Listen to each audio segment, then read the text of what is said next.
changed a little bit the title of my talk today towards linking the timing, fluid sources, and mineralizing controls in gold systems of the southern Abitibi subprovince. And I wanted to thank the Mineral Deposits Division of the Geological Association of Canada for this award. It's truly an honor. There is such great research going on across Canada by a number of young scientists, so I feel truly humbled to have received this award. I wanted to thank Georges Baudouin, my colleague, who nominated me, as well as Steve Piercy and Patrick Mercier-Langevin for providing nomination letters. So thank you so much. Before I start my talk, I wanted to highlight our ore deposits research group at Université Laval. It's known as the Chaire en Exploration Minérale, which is kind of the intersection of the research programs of 4 professors at Université Laval, Carl Guillemette, myself, Bertrand Rottier, and Georges Baudouin. And we look at tectonic controls and geochemical controls on ore genesis, specifically applied to, usually applied to Precambrian ore systems. And you can see in this group photo here that we've quickly become one of the largest, if not the largest, ore deposit research group in Canada. We have a number of PhD research professionals and postdocs working with us under the umbrella of the Chaire en Exploration Minérale. And I wanted to specifically highlight some researchers that I will be discussing their work today.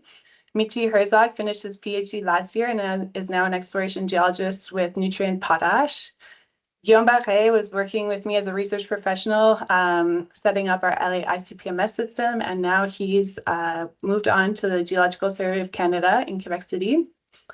And 2 PhD students, Bruna Coldebella and Ben Lin, who are working on orogenic and magmatic hydrothermal gold deposits in the southern Abitibi subprovince, as well as ethics, François-Xavier Bonnet, who's completing his master's thesis as well in the Abitibi area. So what is the problem statement? We are really trying hard to understand how gold is upgraded in the crust to mineable levels. So if we see here, we see that gold is one of the rarest elements in the Earth's crust, forming at levels of 3 parts per billion. So it has to be upgraded by several orders of magnitudes to be levels that are mineable around parts per million. And in the most common style of deposit that's mined for gold, forming the biggest gold resource, orogenic gold deposits, we think that these auriferous fluids that form orogenic gold deposits are actually fairly gold poor, forming levels of maybe 15 parts per billion gold. So there has to be mechanisms that concentrate gold into a small area in the crust so that it's mineable. And we do know that these fluids are often pumped seismically along crustal shale structures and their 2nd and 3rd order offshoots. And so this seismic pumping of fluids restricts them to narrow shear zones and fault zones, concentrating them. But that one of the most important aspects of orogenic gold formation is the sink. So what causes gold to be saturated in the fluid and precipitate from the fluid into small areas to form gold-bearing veins like this vein in the Kali deposit of the Northern Territory of Australia? Some of the characteristics of orogenic gold deposits, as I mentioned, they're structurally controlled. And what we see often is fault-filled veins with up to meter scale additions of silica, CO2, H2O, sulfur, potassium, and gold. And so that is often preserved as quartz carbonate veins with very narrow alteration halos. So they don't have big geochemical and mineralogical footprints. And here are some examples of orogenic gold deposits that I've worked at around Australia and Canada. Orogenic gold deposits are often hosted in green schist and amphibolite facies host rocks, as they are usually in place during the retrograde path of orogenesis. And we see here that on this diagram here, we have gold resources in orogenic gold deposits through time.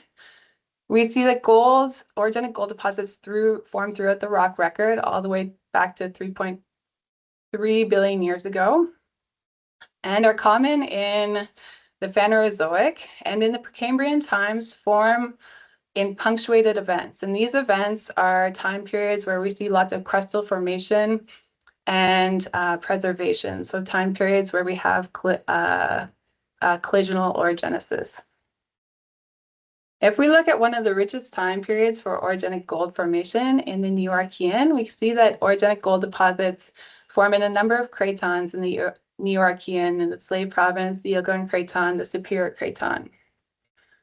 But if we use these search criteria to look for orogenic gold deposits in, for instance, a Neoarchean craton, it pretty much puts the entire Superior Province into the search space. So what we feel we need to do is create better search criteria for orogenic gold deposits. And this is especially important. We can leave Australia aside for this talk, but it's especially important for Canada. We're big producers of gold. We export a lot of it.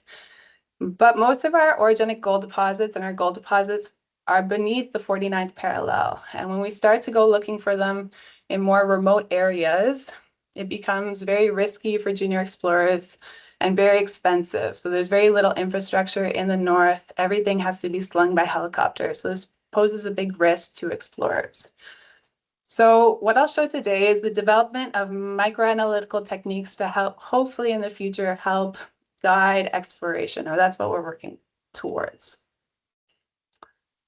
And what better place to go test out some of these new microanalytical techniques and whether they can help us better understand gold deposits than the Abitibi subprovince of Canada, of the Superior Craton.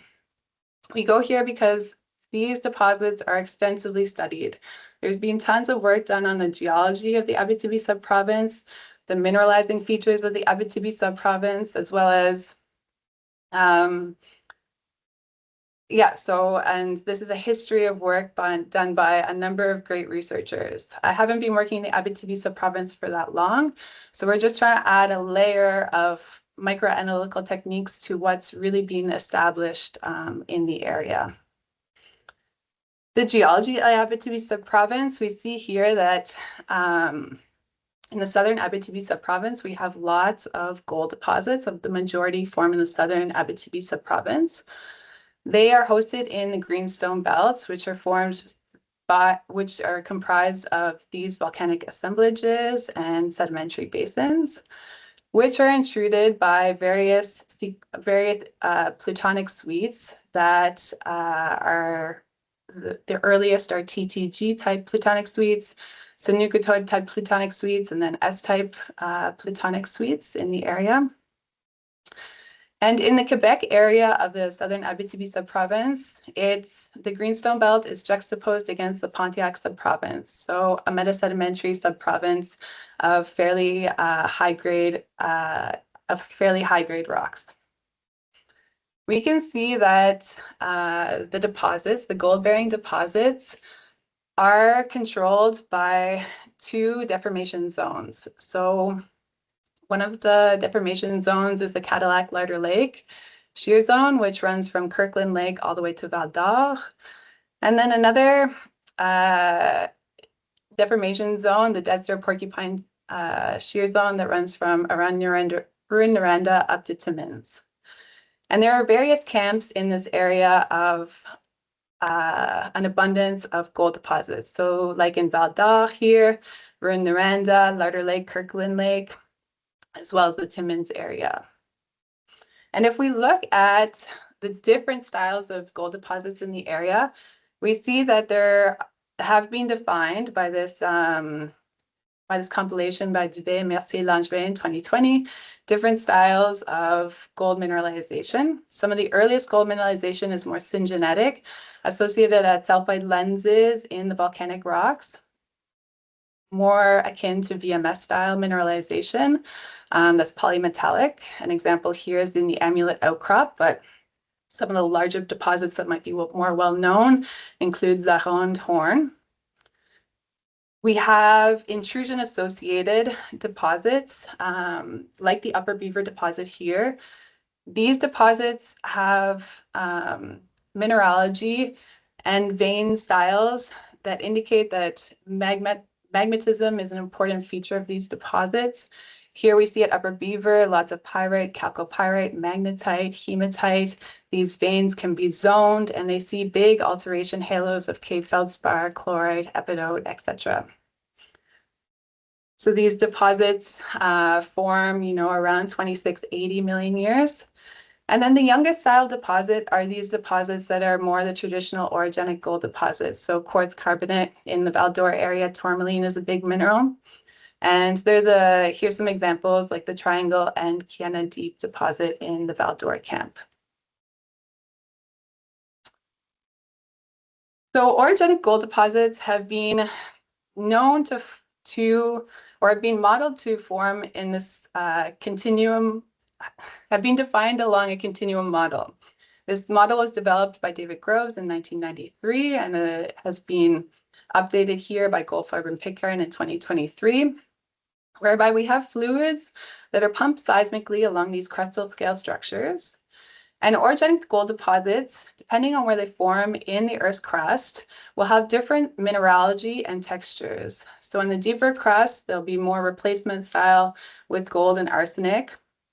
And then more the brittle ductile transition, fault-filled veins with gold, arsenic, tellurium. And in the upper crust, as Keiko was talking about earlier, a lot of these, not exactly the same deposit type, but will be more related to gold, antimony, mercury, as in breccia and stockworks. The continuum model also denotes that there are various reservoirs for fluids that are possible. There's granulitization in the lower crust, crustal melting in the deep crust, or mantle melting to form lamprifiers to give fluids to these crustal cell structures. Metamorphic fluids can be generated in the middle crust, devolatilization of metavolcanic rocks or metasedimentary rocks. And there can even be contribution of fluids from in the upper crust through meteoric water circulation. So we want to better understand orogenic gold deposits in the southern Abitibi province by better understanding their timing. So what's the timing in which orogenic gold mineralization formed, and how can that be related to tectonic processes that might be at work at that time? For instance, an orogenic gold deposit isn't the same throughout time periods. The more recent orogenic gold deposits in the Phanerozoic can clearly be linked to accretionary orogenesis and form most likely in the back arc sequences. But in the Neo-Archean time periods, these tectonic processes, there's less evidence that they were in operation the way they are today at this time. So how can we link the release of fluids to tectonic processes? We have to understand these Neo-Archean tectonic processes better. We can trace sources of the fluids using, as was mentioned, sulfur isotopes, and determine controls on precipitation mechanisms. And to do so, we're going to go to the Val d'Or camp, specifically to look at a district scale, how can we constrain some of these features that I just said. So this is a compilation by Mitchie Herzog that was published in 2023. He compiled, when he started his PhD thesis, all the dating that's been done in the Val d'Or camp on orogenic gold mineralization and just gold mineralization in general. So here he has the timing of the host rocks and when they were deposited, timing of regional metamorphism and what we know about that, timing of deformation. So in the Quebec area, in the Val d'Or camp, we often talk about D2 as the major shortening event and D3 as having lateral transposition. And D2 is fairly well constrained by the foliation being developed in the Temiskaming group. So maximum age for D2 is around 2669. And a minimum age is by cross-cutting relationships of the Prussiac Lacorn batholith at 2640. And then Mitchie compiled, like I said, all the dating that's been done in orogenic gold deposits. Some of these are older. So some of the hydrothermal zircon that's being dated represents VMS mineralization and intrusion-associated mineralization. But all of these younger ages are from more the traditional orogenic gold deposits, and most of them are bulk geochronology. So rhenium, osmium, and molybdenite, argon and amphibole, uranium, lead, and titanite, uranium, lead, and rutile, argon, and biotite, and muscovite at the Camphlo, Sigma, Beaufort, Pascalis, and Lac Urbain deposits. And what became readily apparent is what we know about structurally. We know that orogenic gold deposits in the Val d'Or camp are late D2 or formed during D2 at the waning stages of D2 because of the relationship of the shear zones with the D2 fabric. But a lot of this dating at orogenic gold deposits places them much younger than D2. And so we question whether this reflects a regional cooling of the origin through the closure temperatures of these different radiogenic systems. As you know, these orogenic gold deposits form along the retrograde path of orogenesis. So the whole terrain is cooling after the emplacement of orogenic gold mineralization.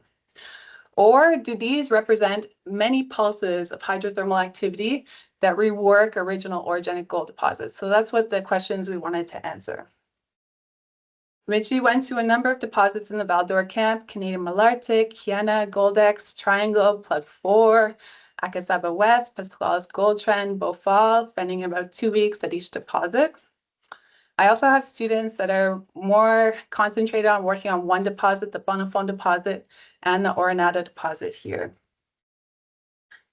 So what's the mineralizing assemblage? What were we dating and what at these various deposits? So like I said, we are looking for our typical, in the Val d'Or camp, quartz carbonate tourmaline veins forming these fault-filled veins. In these veins, the typical assemblage is, like I said, quartz carbonate tourmaline with these large aggregates of sulfides. Sulfides are mostly pyrite, some chalcopyrite, except when orogenic gold deposits are hosted by the Cadillac Formation. Then there's quite a bit of arsenopyrite, but mostly the orogenic gold deposits are hosted by synvolcanic sills and contain pyrite. Gold can occur within the veins, or they're commonly associated to the pyrite, forming as inclusions within the pyrite. And I'll come back to the specific gold habit a little bit later. We can see that the textures of the pyrite are kind of complex. There's areas that are more porous with inclusions of the vein material within them, and areas that are more homogeneous. And what we wanted to do is date xenotime.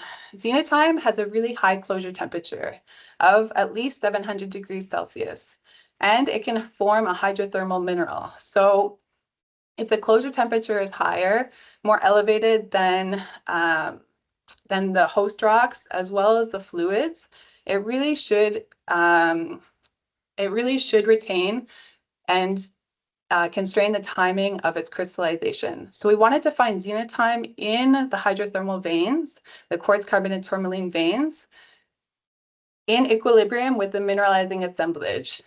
So whether that's quartz and carbonate, or in relationship to the gold hosting pyrite. To do so, we applied a method that I helped develop in Western Australia, which was by mapping thin sections of veins using a micro XRF mapper. So here we can see the element distribution. Orange is carbonate, brown is tourmaline, and we have sulfides in yellow. And then we can highlight different peaks in yttrium and phosphorus to identify xenotime. And so we see here different peaks in yttrium. And so we can zoom into these peaks to go find xenotime, because petrographically, xenotime is not easy to find. If it's sitting next to an opaque pyrite, it's going to be impossible to find these things that are 20, 30 microns wide. And so we wanted to create a method to best find them, because we think that they will give us the best age for these hydrothermal veins.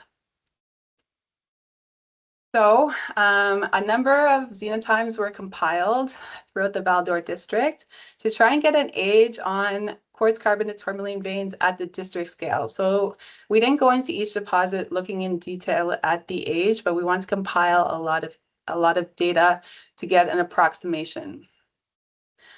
Mitchie looked at the rare earth element profiles of xenotime to indicate that they're hydrothermal. And what he noticed was that there are different profiles for different styles of xenotime. Some xenotime is really in equilibrium with the mineralizing assemblage. And then some seems to be in disequilibrium with pyrite along dissolved pyrite grain boundaries. And when xenotime is kind of in this disequilibrium texture, it has lower middle rare earth elements. And when it's in equilibrium with the mineralizing assemblage, it has higher middle rare earth elements. And when we separate these two and look at their ages, we have two ages for xenotime across the Val-d'Or district. One age gave 2643 million years, MSWD of 1. And for the Sin gold mineralization, and then these xenotimes that are kind of in dissolved grain boundaries with lower middle rare earth elements, they gave 2607 million years plus or minus 5. So we think that we more accurately across a number of deposits dated the timing of mineralization QTC veins in the Val-d'Or district to around 2645 MA and identified one remobilizing event at around 2607.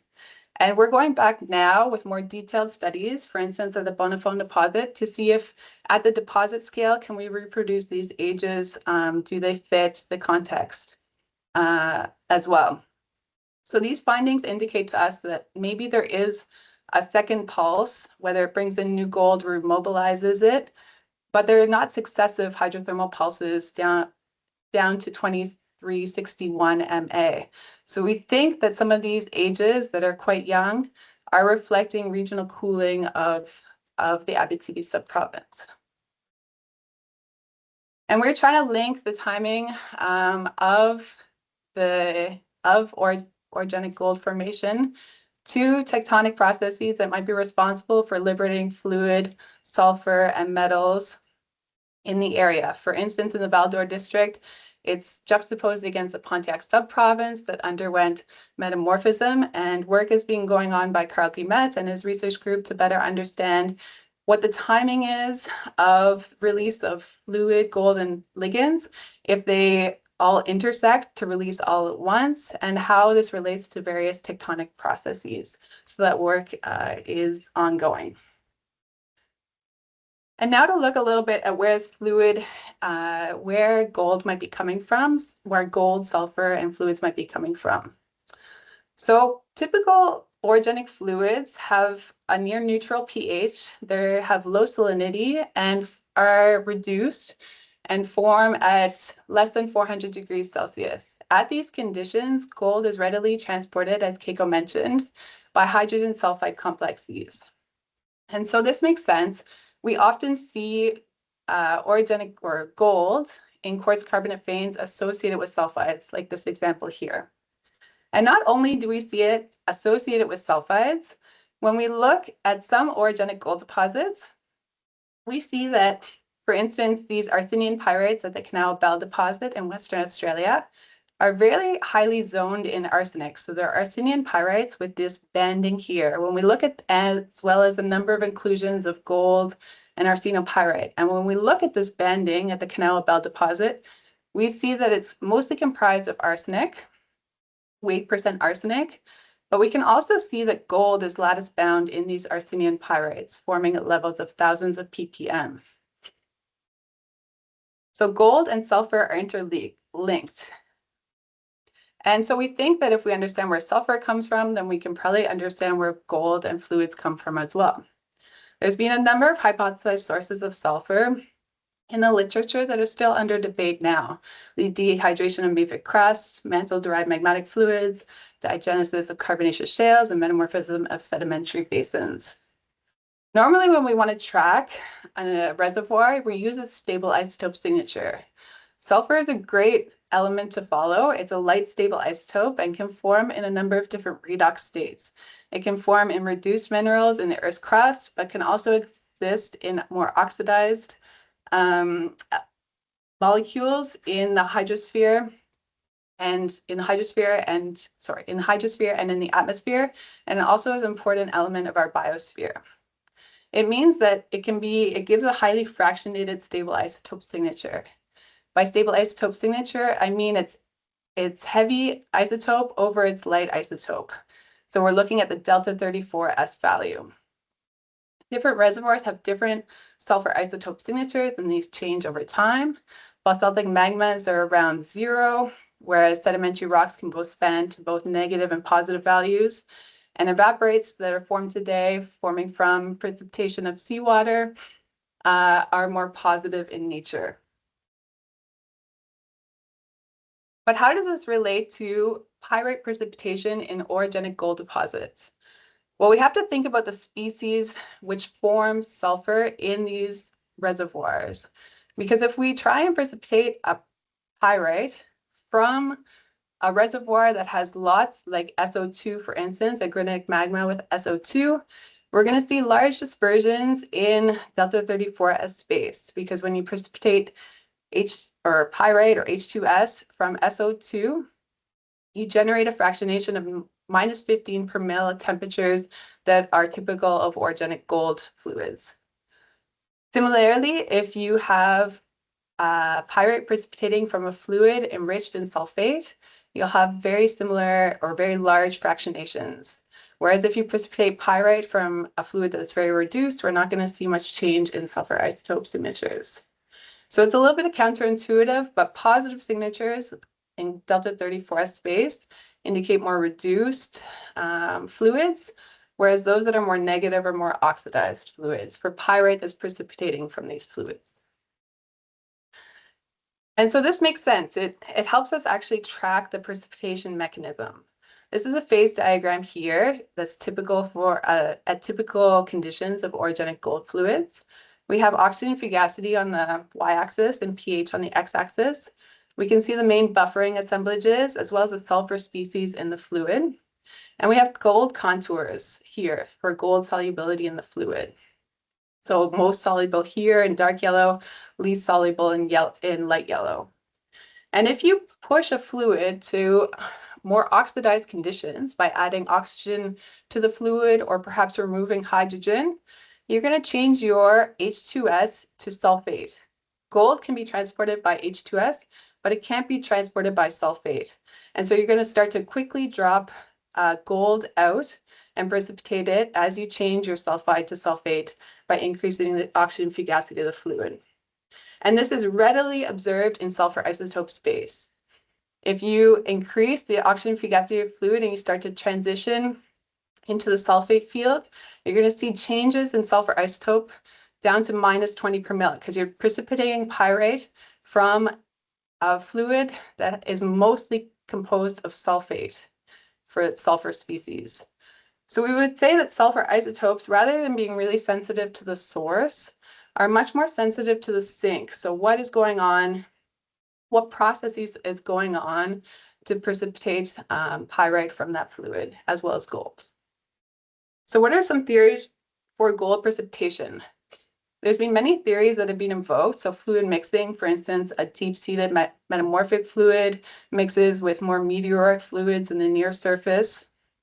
We can have fluid pressure fluctuations. So as fluids are seismically pumped along structures, they might undergo phase separation, removing hydrogen into its volatile state. This would change the oxygen fugacity of the fluid. It would increase the oxygen fugacity of the fluid and drop out gold.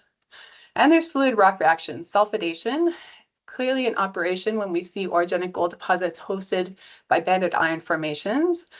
So H2S in the fluid reacts with iron in the wall rock to precipitate pyrite and gold, and other fluid rock reactions that might be more oxidizing, like carbonation, for instance.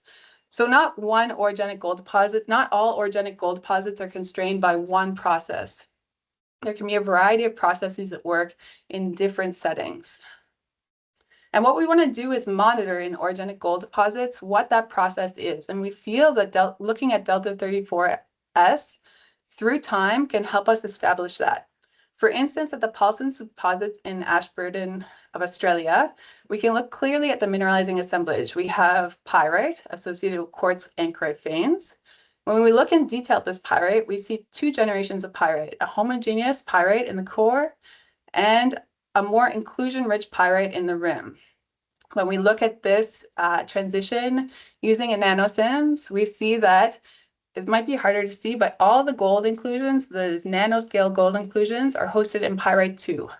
So using sulfur isotopes, we can better understand what happened between pyrite 1 and pyrite 2 to start dropping out gold in and precipitating pyrite 2. And we can do this using in situ sulfur isotope methods using a SIMS instrument. So where you have to mount little rock chips into an epoxy puck, and you can get in situ sulfur isotope data within your system. Another signature that we've shown to be useful in orogenic gold systems is mass-independent fractionation of sulfur. This is denoted by CAP33S, which is just a measurement of how mass-independent our sulfur is. This figure shows here our sediments through time, and there's multiple sulfur isotope signatures. And we see that prior to 2.4 billion years ago, or 2.45 billion years ago, sediments had large dispersions in both positive and negative CAP33 space. And then since 2.4, there's been no dispersions. And this is one of the big smoking guns for the Great Oxidation Event. Prior to oxygenation of our atmosphere, SO2 was coming out of volcanoes, undergoing photochemical reactions, and dropping sulfur into the water column to be precipitated as pyrite, with both negative and positive CAP33 anomalies. But once the atmosphere was oxygenated, we can no longer complete this process. It shielded SO2 from the UV rays that would produce these photochemical reactions, which are mass independent. But what we want to do in orogenic gold deposits is use mass-independent fractionation of sulfur, so the CAP33 anomaly, almost like you would use a medical dye to look for pathways through the body, or a dye in a watershed to see where water is going. We want to use CAP33 sulfur to see if we can see recycling of Archean sediments into orogenic gold deposits. And so in our continuum model with different reservoirs of fluids and sulfur and gold, we can attribute CAP33 values to these reservoirs as well. And in Western Australia, we completed this work and demonstrated that a number of orogenic gold deposits, it's quite impressive actually, have anomalous CAP33 values. So they clearly have positive CAP33 values, or most of them, indicating that Archean sediments form at least a partial reservoir for sulfur in many of these deposits. So we wanted to take that information and knowledge and apply it to the deposits of the Val d'Or district. As I mentioned before, the mineralizing assemblage across the Val d'Or district is gold associated with these pyrite aggregates, or arsenopyrite aggregates if we're in deposits that are hosted by the Cadillac Formation. Across both styles, we see that two main habits of gold. It's not the only habits of gold, but two main habits of gold when they're associated with sulfides. The most abundant across the Val d'Or district are these polymetallic inclusions. So electrum, gold hosted in electrum, or in telluride minerals like calaverite and petsite. These polymetallic inclusions can also have bismuth and tellurium associated with them, as well as chalcopyrite. A second habit of gold is gold, as well as bismuth, tellurium, and silver, and chalcopyrite, remobilized along these microfractures or microveinlets in pyrite. And we wanted to look in a little more detail. As I mentioned, the pyrite aggregates have this complex zonation. The gold inclusions seem to be in maybe both domains, the porous domains and the more homogeneous domains. So we want to get more information about the growth history of these pyrites. And this work is ongoing by FX at the Bonafont deposit, but it's showing an infrared image of a gold hosting pyrite. This infrared image I find really striking. We see kind of this porous core to the pyrite, and we see this hydrothermal pyrite with really nice oscillatory zoning.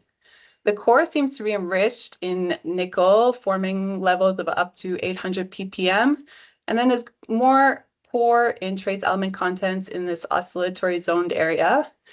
And what's impressive is the amount of what looks like dissolved grain boundaries. So around this oscillatory zone domain, we have these dissolved pyrite grain boundaries that have reprecipitated pyrite and include lots of inclusions of the host vein material. These domains can have remobilization of cobalt and nickel into their rims. And we can see this texture time and time again across the Val-d'Or district, where we have a pyrite here that's hosting gold. The gold's in blue because it was carbon coated. And we see these dissolve, we see more of a homogeneous oscillatory zone domain and these dissolved grain boundaries. And at the margins, this is arsenopyrite from the Oronata deposit, again, seeing this oscillatory zoning and this dissolved area of the arsenopyrite that remobilizes cobalt and nickel. What's also interesting is that these sulfides have the pyrite has very little arsenic, up to 30 parts per million. And we've looked at a lot of deposits across the Val-d'Or district that are hosted by pyrite, and it's all, less than 100 ppm arsenic. In deposits that are hosted by arsenopyrite, we have very little lattice-bound gold. So gold in the lattice looks less than 1 or 2 ppm. Gold continues to be hosted by these polymetallic inclusions. And so this is quite different from what is being hypothesized for arsenic-bearing systems, arsenic-bearing hydrothermal systems. Pekrosky and others in 2020 came out with a paper on arsenic-driven pump for invisible gold in hydrothermal systems. There seems to be very little arsenic in pyrite-hosted orogenic gold deposits in the Val-d'Or district, but even those hosted by arsenopyrite have very little lattice-bound gold. So other processes are at work in the Val-d'Or district. And they seem to be very different to many of the orogenic gold deposits in Western Australia, for instance, in the Eastern Goldfields, in the Agnew district that have weight % arsenic in arsenium pyrite and lattice-bound gold. So we wanted to better understand what is going on. What if arsenic coupled arsenic gold redox reactions don't control gold in these systems? What process does control gold? And so we wanted to look at the sulfur isotope concentrations of these pyrites from core to rim to see if any changes were visible. This work is published. It looks at the district scale sulfur isotope signatures in these deposits in the Val-d'Or district and is published in 2024 by Michi. And we see not interesting features in the sulfur isotope signatures. Each deposit seems to have its own sulfur isotope signature, ranging from 0 to +6 per mil. But within each deposit, we don't see much variation from cores to rims. We're going back to specific deposits to see if we can figure this out in more detail. But as a first order pass, we don't see much change in the sulfur isotope signature. As well, this is multiple sulfur isotope data, and we're very different again from the Yilgar and orogenic gold deposits that have positive CAP33 anomaly. If anything, the CAP33 anomaly is maybe slightly negative, but it's all with an analytical error of 0. So it's something that we're trying to better understand the meaning of CAP33 mass independent fractionation of sulfur, and if it's being recycled to these deposits and whether that can help us better understand the source. But going back to the variation within deposit, like I said, in delta 34S space, we don't see much variation. So we take this non-variation to indicate that sulfidation is a major control of gold saturation in many of the deposits of the Val-d'Or district. So iron-rich wall rocks interacted with H2S to precipitate pyrite and precipitate gold as well. This phase diagram here is by Pellin and Zhu, and it shows the activity of hydrogen in the fluid on the y-axis, the activity of H2S on the x-axis. At conditions that are typical for orogenic gold deposits, we see the buffering assemblages here, and we see gold solubility lines in purple here. In this area here, we see the delta 34S change. So how much delta 34S would change in different pathways caused by processes of gold precipitation. In dark lines, we have oxidizing processes at work. So phase separation would create large dispersions in delta 34S. But these dashed lines are the pathways which sulfidation takes. So if you have sulfidation, of the wall rock and desulfidation of the fluid. You increase first reduce the fluid to the pure type buffer, and then start to remove H2S from the fluid to precipitate gold. And you can see cross gold solubility lines. In the 2024 paper by Mitchie Herzog, we look at if we reduce the fluid, like this pathway shows here, what are we going to do for the fugacity of tellurium in the assemblage? And this shows that you also reduce the tellurium fugacity, precipitating in order calvarite and then hessite minerals. And so we think that these polymetallic assemblages are produced by co-precipitation of tellurium, bismuth, silver, and gold. Other people have invoked for these types of assemblages the bismuth melt collector model. We would argue that this is not occurring in the Val-d'Or district in the deposits that we studied. This is because a bismuth melt collector model is the low melting point of bismuth allows it to partition into a melt. And because gold has similar physical properties as bismuth, it will also partition into this melt. So these little melt blebs precipitate bismuth gold-bearing metals. We argue that gold does not precipitate in bismuth metals. It's often associated, we've only ever seen it associated with tellurium, tellurium-bearing metals. Bismuth is around, but is not forming minerals with gold. And when we look at these inclusions in the third dimension, this is a TEM foil, we can see that these inclusions have a really sharp contact with the pyrite host. So we believe that this indicates that these metals are co-precipitating from the fluid. So, and this work is in press at the moment in economic geology. And what about the remobilizing event? So I showed you how we think that orogenic gold mineralization occurs at 2643 with the precipitation of these polymetallic inclusions. This gold remobilization event that has been identified, what does it look like? Well, gold remobilization, or the new introduction of gold in another hydrothermal fluid, what it looks like it does is dissolves these grain boundaries. And it's along these dissolution fronts that we precipitate some gold mineralization and develop these microfractures across the pyrite grains that seem to remobilize the same metals of the polymetallic inclusions into microfractures. When we look at these microfractures in the TEM foils, we see some interesting features whereby these electrum and bismuth tellurium metals are associated with amorphous carbon. When we look in more detail at the amorphous carbon, as well as calcite, and when we look in more detail at the amorphous carbon, we see these bismuth tellurium nanoparticles. So Mitchie has used this information to establish that a new, probably highly saline fluid infiltrated many of these orogenic gold deposits and remobilized gold and bismuth and tellurium that precipitated out of these fluids into these microfractures. So what are the implications for targeting of these data sets? We have some implications surrounding the sink and the source of orogenic gold deposits.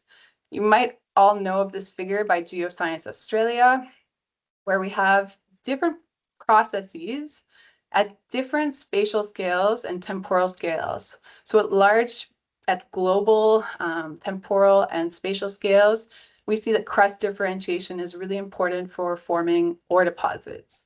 But it's more at the province scale that tectonic and geodynamic processes are important for releasing metals, fluids, ligands, and sulfur. So on the source front, we've established that the timing of gold mineralization in the camp, the mineralizing event is around 2645. I think this was already fairly well established with structural and field relationships, but we've further pinpointed that with uranium, lead, and xenotime, and that there was a significant remobilizing event at a number of deposits at around 2605. For their sulfur isotopes, for understanding the source using sulfur isotopes, many deposits have a positive delta 34S and perhaps slightly negative cap 33S. I'd say that we're still really trying to work on the meaning of the sulfur isotope data, as well as the fact that these sulfides that host gold have very little trace element contents. From the zinc aspect, just like I said, we see that evolving sulfur fugacity is important for the precipitation of gold, silver, tellurium inclusions to form the orogenic gold deposits, and that there's no lattice-bound gold in these sulfides. So we have the conclusion that the host rock is important for mineralization. So if gold is really tied to sulfidation, that a host rock containing a fair amount of iron is important for interacting with the fluid and precipitating gold. And that remobilization of gold through coupled dissolution reprecipitation of sulfides is an important process that remobilizes these metals along fractures. And so we're trying to use this information to better build sulfur isotope vectors. I see the word vector everywhere. It has to be, to build a sulfur isotope vector, we need a trend with a magnitude and a direction. So for instance, at the Meliandine gold deposit, can we develop vectors towards high-grade ore? But to do that, there's a number of variables. We have to think about scale sampling, the spatial coverage that we need, the scale of analysis. So when you do this 10 micron microanalysis, how can we place that into a context where we can understand its meaning and how heterogeneous are each analyses? And so we need to understand some information before we apply vectors. We have to characterize the background signature of sulfur isotopes in a system. We have to understand what controls changes to that background signature, and how can these signatures be modified after metal precipitation. So how can we use this understanding to build large data sets for isotope vectoring? Well, the first element for that is to develop a way to analyze sulfur isotopes more rapidly than by SIMS. So Guillaume Barret and I, over the past 5 years, worked at installing our LA ICP-MS system and obviously generating beautiful sulfide maps, but also developing the analytical method for completing sulfur isotope analyses by LA ICP-MS, because you can really do your petrography in the morning, throw thick thin sections into the laser, map sulfides, and get sulfur isotope information from them in an afternoon. So we can build large data sets using this method. It's obviously not as precise as the SIMS instrument, but we feel like we have a method that gives us the information that we need. And this is just an example of mapping. It's not an orogenic gold deposit, it's in a porphyry associated deposit, coliform pyrite. It's trace element signatures, and we just collect sulfur isotope data right next to where we mapped these pyrite grains to get information about how these pyrite precipitated. There's future work ongoing to apply some of these methods in collaboration with Metal Earth in the Larder Lake, Kirkland Lake area, as well as the Timmins area by 2 postdoctoral fellows that just started with us, Shafak Somes and Shane Webb. So that work is going to be ongoing. And with that, I want to thank you for taking the time to listen to me. Sorry, I'm a little bit over time.